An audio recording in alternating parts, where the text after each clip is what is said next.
everyone, welcome to Prudent Classes. Hope all of you are doing good. So guys, आज की इस video में हम जानेंगे दो इम्पोर्टेंट पॉइंट्स के बारे में। सबसे पहला जो टॉपिक हम डिस्कस करेंगे that will be related with the concept of cost. तो जानेंगे कि कॉस्ट क्या होती है एंड इसके बाद जो हमारा सेकंड टॉपिक रहेगा इस पर्टिकुलर वीडियो का and that will discuss the need for cost data. तो हमारी जो कॉस्ट की डेटा होती है उसकी क्या रिक्वायरमेंट होती है, क्यों हमें उसकी ज़रूरत पड़ती है, विल टॉक अबाउट दैट। तो दोनों ही जो टॉपिक्स है काफ़ी इंपॉर्टेंट है पेपर के पॉइंट ऑफ व्यू से and this has been taken from unit number 2। आपके यूनिट नंबर 2 के कॉन्सेप्ट्स हैं एंड बाकी का मैं अगर बात करूं तो यूनिट सेकंड का ये पार्ट हमारा थर्ड रहेगा। इससे पहले मैंने दो पार्ट्स आपके अपलोड किए थे और वो दोनों ही पार्ट पेपर के पॉइंट ऑफ व्यू से काफ़ी इंपॉर्टेंट थे, तो उन वीडियोस को भी आप प्लेलिस्ट में जाकर एक बार चेक कर लीजिएगा। और ये वीडियो अगर आपको अच्छी लगे तो ज़्यादा से ज़्यादा लाइक कीजिएगा, इसको शेयर कीजिएगा अपने दोस्तों के साथ में, और अगर आप मेरे चैनल पर नए हैं तो चैनल को सब्सक्राइब भी कर लीजिएगा जिससे कि अपकमिंग जितनी भी इंपॉर्टेंट टॉपिक्स की वीडियोज़ होंगी उनकी नोटिफिकेशन आपको मिल सके। बाकी अगर आपको किसी भी टॉपिक पर वीडियो चाहिए तो आप कमेंट करके बता सकते हैं। पीडीएफ के लिए टेलीग्राम चैनल ज़रूर ज्वाइन कर लीजिएगा, ठीक है। तो आगे बढ़ते हैं, चलिए स्टार्ट कर लेते हैं आज के टॉपिक को।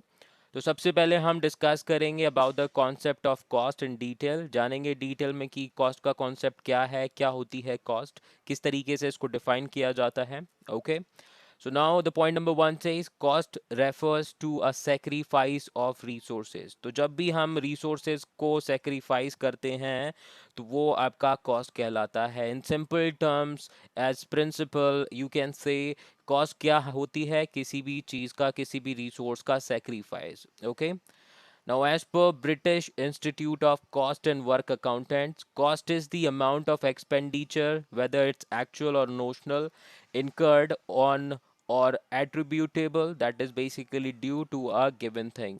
तो British institute of cost and works accountants के अकॉर्डिंग कॉस्ट क्या है, कोई भी ऐसा इनकर्ड एक्सपेंडिचर, यानी कि कोई भी ऐसा खर्चा चाहे वो एक्चुअल हो या फिर नोशनल हो, या फिर कोई भी ऐसी चीज़ जो आपका किसी पर्टिकुलर आइटम के लिए, एक्टिविटी के लिए ड्यू हो, ठीक है, एट्रीब्यूटेबल हो, तो ऐसी चीज़ें जो होती हैं हमारी कॉस्ट कहलाती हैं। तो जस्ट रिमेंबर दिस कि cost is the amount of expenditure incurred. This expenditure can be actual, यानी कि रियल का एक्सपेंडिचर भी हो सकता है या फिर नोशनल भी हो सकता है। आप सब ने बहुत सारे कॉन्सेप्ट्स पढ़े होंगे जिसमें एक डेप्रीसिएशन का कॉन्सेप्ट है। डेप्रीसिएशन में आपके जो एसेट है उसकी वैल्यू तो रिड्यूस होती है लेकिन उसके लिए कोई भी आपका अमाउंट पे नहीं किया जाता। तो ऐसे सारे नोशनल आपके एक्सपेंडिचर्स होते हैं। तो ये हमारे जितने भी एक्सपेंडिचर्स इनकर्ड होते हैं या फिर एट्रीब्यूटेबल होते हैं, ड्यू होते हैं किसी भी चीज़ के लिए, वो कॉस्ट कहलाती है। Now, point number two says, thus, cost indicates first an actual or estimated expenditure, second, a direct or indirect expenditure, and it relates to a job, process, product और सर्विस। तो ध्यान दीजिएगा, कॉस्ट की अगर हम बात करें तो कॉस्ट में तीन इंपॉर्टेंट चीज़ें जो कि आपको ध्यान रखनी है। कॉस्ट में या तो आपका एक एक्चुअल या एस्टिमेटेड एक्सपेंडिचर हो सकता है, या हो सकता है आपका जो एक्सपेंडिचर हो डायरेक्ट हो या फिर इनडायरेक्ट हो, यानी कि किसी भी एक्टिविटी के लिए आप सीधा पे कर रहे हैं या फिर इनडायरेक्टली पे कर रहे हैं। और ये जो कॉस्ट होगी वो बेसिकली किसी जॉब, प्रोसेस, प्रोडक्ट या सर्विस से रिलेटेड होगी and this is what you have to keep in mind. तो कॉस्ट तीन चीज़ों को इंडिकेट करेगी। सबसे पहले तो या तो वो किसी पर्टिकुलर जॉब, प्रोसेस, प्रोडक्ट या सर्विस के बारे में बताएगी, किसी एक्चुअल या एस्टिमेटेड एक्सपेंडिचर के बारे में बता सकती है, या फिर इंडिकेट कर सकती है किसी डायरेक्ट या फिर इनडायरेक्ट एक्सपेंडिचर को। Okay, now, the next point says cost is a very broad and flexible term and does not give an exact meaning unless used in some specific context। तो cost का जो concept है काफ़ी broad है, काफ़ी flexible है, according to the work, according to the situation, according to the activity performed, cost का जो meaning है वो चेंज होता रहता है। तो इसीलिए ये बोला जाता है कि जो कॉन्सेप्ट है कॉस्ट का, उसका कोई एग्जैक्ट मीनिंग नहीं होता। इसका जो मीनिंग है इस पर्टिकुलर टर्म का वो काफ़ी वास्ट है, काफ़ी ब्रॉड है, काफ़ी फ्लेक्सिबल है। Depending upon the situation, depending upon the context, ये चेंज होता रहता है।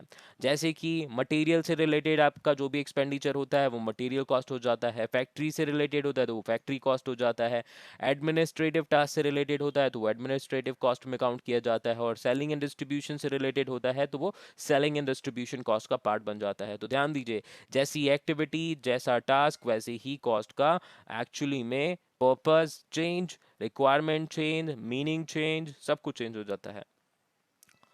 Now the next point says the concept of cost changes with time, volume, firm, method और purpose। ध्यान रखिए, वेरी इंपॉर्टेंट पॉइंट। जो कॉन्सेप्ट है कॉस्ट का वो टाइम, वॉल्यूम, फर्म, वॉल्यूम में आप कह सकते हो क्वांटिटी, तो basically time, quantity, firm, method या फिर पर्पस के साथ में जो भी आपका पर्पस है, जो भी आप मेथड यूज करो, जिस फर्म से रिलेटेड भी आप टास्क करो, उसके अकॉर्डिंग जो कॉन्सेप्ट है कॉस्ट का वो चेंज होता रहेगा। The meaning of cost changes according to its interpretations and the manner in which it is ascertained। एक और पॉइंट यहाँ पर जो कि काफ़ी इंपॉर्टेंट है, और जो कॉस्ट का मीनिंग है वो जिस तरीके से आप उसको इंटरप्रेट करेंगे, जिस चीज़ के लिए आप बोलेंगे उसके अकॉर्डिंग वो चेंज होता रहेगा, और जिस तरीके से आप कैलकुलेट करेंगे अपने कॉस्ट को बिजनेस में, वो भी उसका उसके अकॉर्डिंग भी आपका जो मीनिंग है कॉस्ट का वो चेंज होता रहेगा। So, in simple terms, you can say it does not mean the same thing under all circumstances. Therefore, cost must indicate its purpose and the conditions under which it is computed। तो इसीलिए जब भी आप cost को calculate करेंगे तो हमेशा उसका पर्पस और किस कंडीशंस में उसको कैलकुलेट किया जा रहा है उसको इंडिकेट करना ज़रूरी है, ताकि आपके पास में कॉस्ट का जो कॉन्सेप्ट है वो क्लियर हो, उसका मीनिंग क्लियर हो। Then only you'll be able to actually tell कि ये कॉस्ट बेसिकली कौन सी कॉस्ट है। और आप सिंपल टर्म्स में अगर बोले तो कॉस्ट एक तरह से एक्सपेंडिचर है, खर्चा है आपका।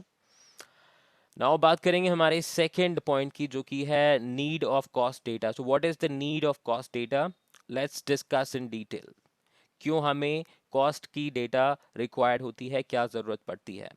सो there are normally two types of organisations. सबसे पहली है आपकी प्रॉफिट मेकिंग, दूसरी है नॉट फॉर प्रॉफिट मेकिंग।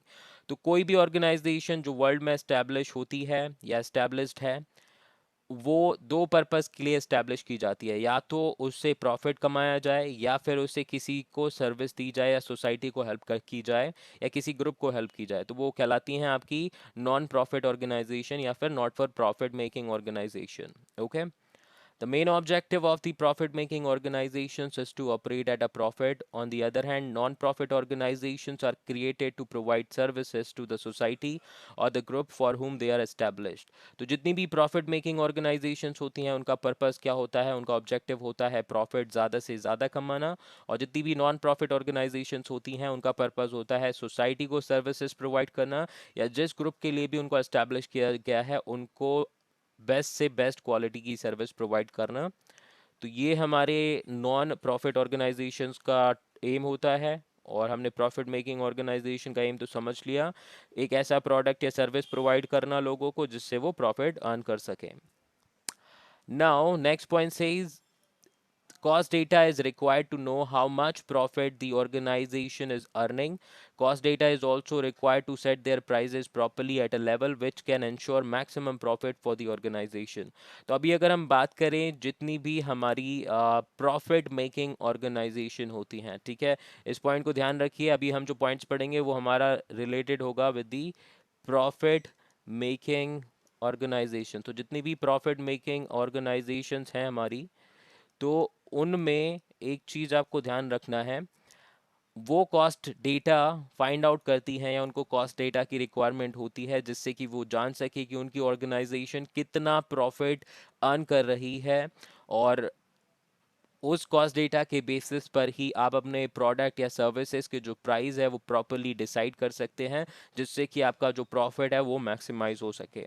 तो पहला पॉइंट ध्यान रखिएगा, we need cost data in case of profit making organisation to find out the profit और the loss that the organisation is actually incurring.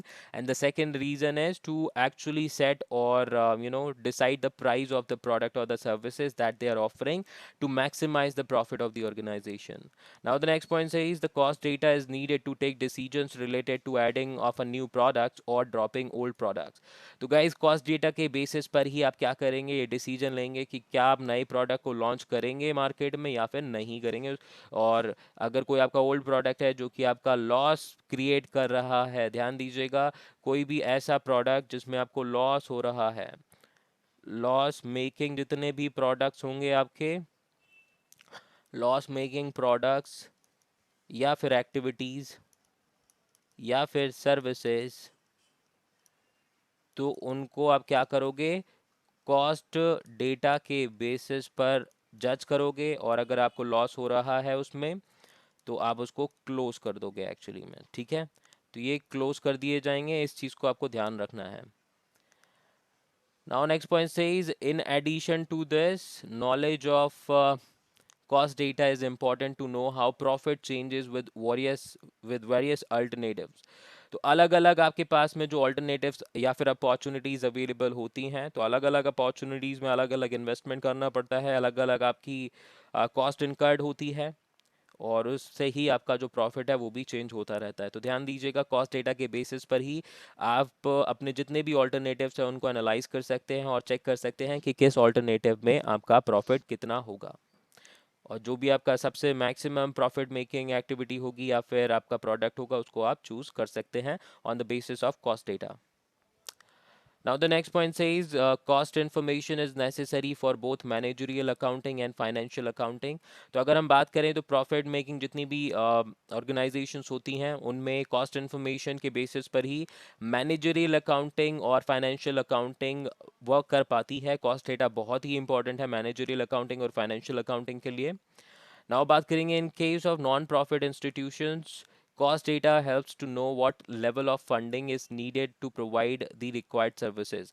तो जितनी भी नॉन प्रॉफिट ऑर्गेनाइजेशन होती हैं उनको भी एक्चुअली में पैसे की रिक्वायरमेंट होती है, बिकॉज अगर उन्हें सोसाइटी या फिर ग्रुप को सर्व करना है तो उसके लिए पैसे चाहिए, ठीक है। जो गुड्स होती हैं, जो सर्विसेज होती हैं, वो पैसे में ही आती हैं एक्चुअली, ध्यान दीजिएगा। तो इसीलिए उनको भी कॉस्ट डेटा अपनी मेंटेन करनी पड़ती है ताकि वो जान सके कि कितना फंड्स अभी उनके पास है, कितना फंड्स आगे उनको रिक्वायर्ड होगा अपनी सर्विसेज को प्रोवाइड करने के लिए। अब मान लीजिए कोई आपका चैरिटेबल स्कूल है या चैरिटेबल ऑर्फनेज है, ठीक है। तो हमारे पास क्या है, एक चैरिटेबल चैरिटेबल ऑर्फनेज है जहाँ पर लगभग 100 बच्चे हैं, ठीक है, 100 चिल्ड्रन हैं, और हर एक चिल्ड्रन पे पर पर चिल्ड्रन आपका जो खर्चा है महीने का वो है 3000 रुपीज़।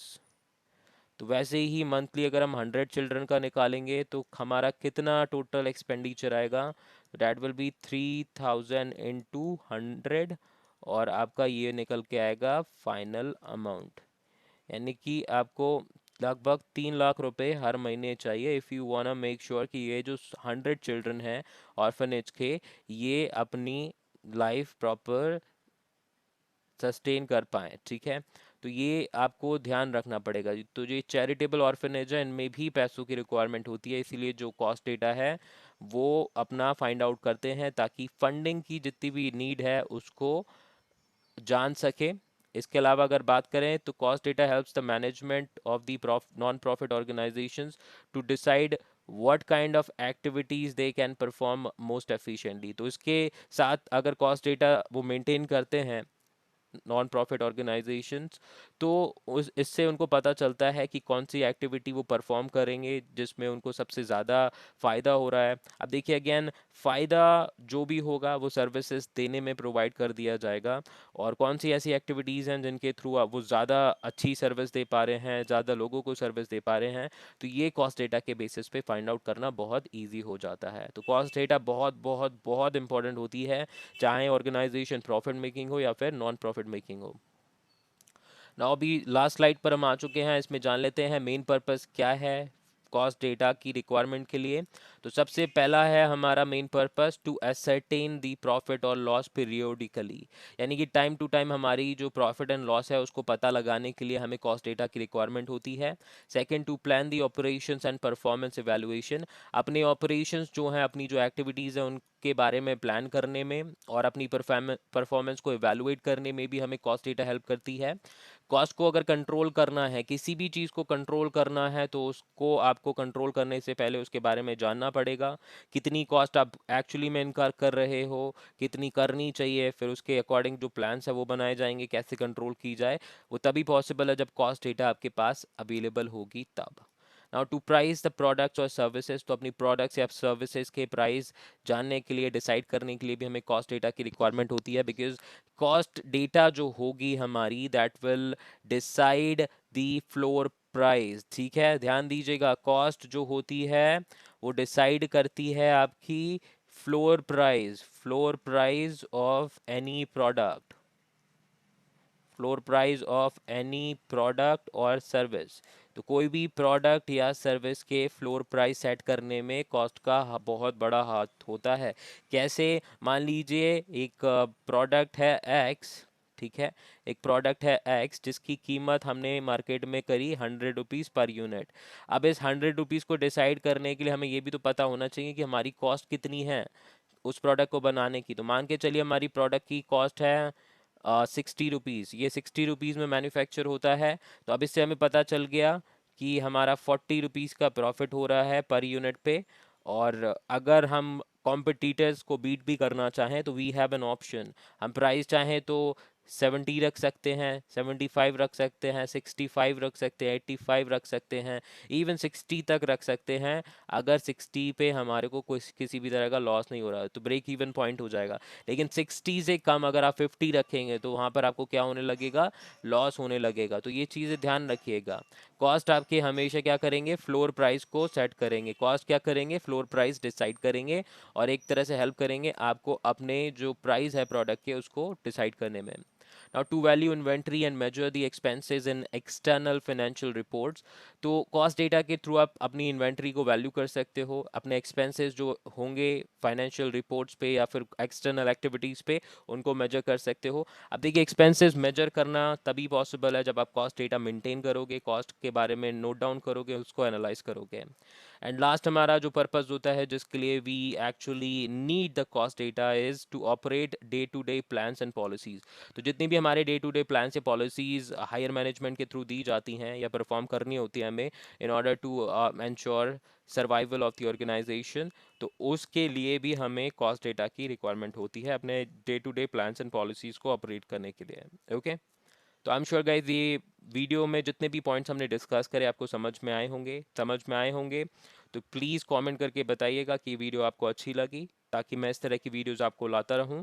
और ज़्यादा से ज़्यादा इस वीडियो को शेयर कीजिए, चैनल सब्सक्राइब कीजिए। मिलते हैं नेक्स्ट वीडियो में, अभी के लिए इतना ही। Thank you so much and perform best in your exams. Bye bye.